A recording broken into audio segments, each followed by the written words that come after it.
နိုင်ငံတော်ဘာသာကိုဗုဒ္ဓဘာသာဖြစ်ကြေညာရန်ဒီတုတ်ဦးပချုပ်ပြောစဉ်ဗိုလ်ချုပ်အောင်ဆန်းကဒီလိုပြောခဲ့ဘူးတယ်ဗျဒီမှာဆရာကျွန်တော်တို့ကလူကြိုက်အောင်လုပ်နေကြတာမဟုတ်ဘူးဒီလိုမဟုတ်မဟတ်ကိုစိတ်ထင်ရတွေရှောက်လုပ်နေမယ်ဆိုရင်ကျွန်တော်တို့တိုင်းပြည်ကြီးဟာမကြာမီပျက်စီးပြိုကွဲပြီးကျွန်တပေါက်ဖြစ်သွားကြမှာပဲကျွန်တော်တို့တိုင်းပြည်ထဲမှာအလောင်းဖျားလက်ထက်ကလေးကရှိခဲ့ကြတဲ့မွတ်စလင်တွေရှိတယ်ဘရင်ကြီးတွေရှိတယ်အစကလေးကရှိလာကြတဲ့နတ်ကိုးကွယ်ကြတဲ့တောင်တန်းသားတွေရှိတယ်တချို့ခရီးယန်တွေဖြစ်ပြီးအယိုးဆွဲနေကြတာတွေရှိတယ်သူတို့တွေဟာလည်းအားလုံးနိုင်ငံသားတွေပဲတိုင်းပြည်ကိုကျွန်းတွင်းကလွတ်အောင်တိုက်ထုတ်ကြတော့ကကျွန်တော်တို့ကြီးမဟုတ်ဘူးသူတို့တွေပါကြပါတယ်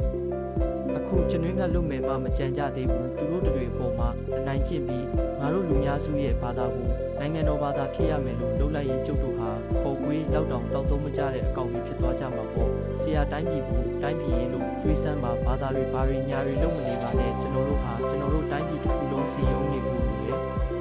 အမျိုးဘာသာသာသနာပညာဆိုတာတွေဟာရှိပရိသေမင်းတရားကြီးတွေရဲ့စိတ်ကူးရင်ဘဝင်နေပြီးပြောခဲ့တဲ့စကားတွေကအခုချိန်မှာကျွန်တော်တို့လူကြတာကပြည်တော်စုကြီးထဲမှာရှိနေကြတဲ့လူမျိုးအားလုံးဘာသာအားလုံးဘယ်တော့မှမပြုတ်ကွဲပဲဆွတ်ထွက်သွားမဲ့လူတွေပုံမလာစေပဲနိုင်ငံစိတ်ဓာတ်တူလည်းရှိနေအောင်တွင်းပေးဖို့စီယုံပေးဖို့လိုတယ်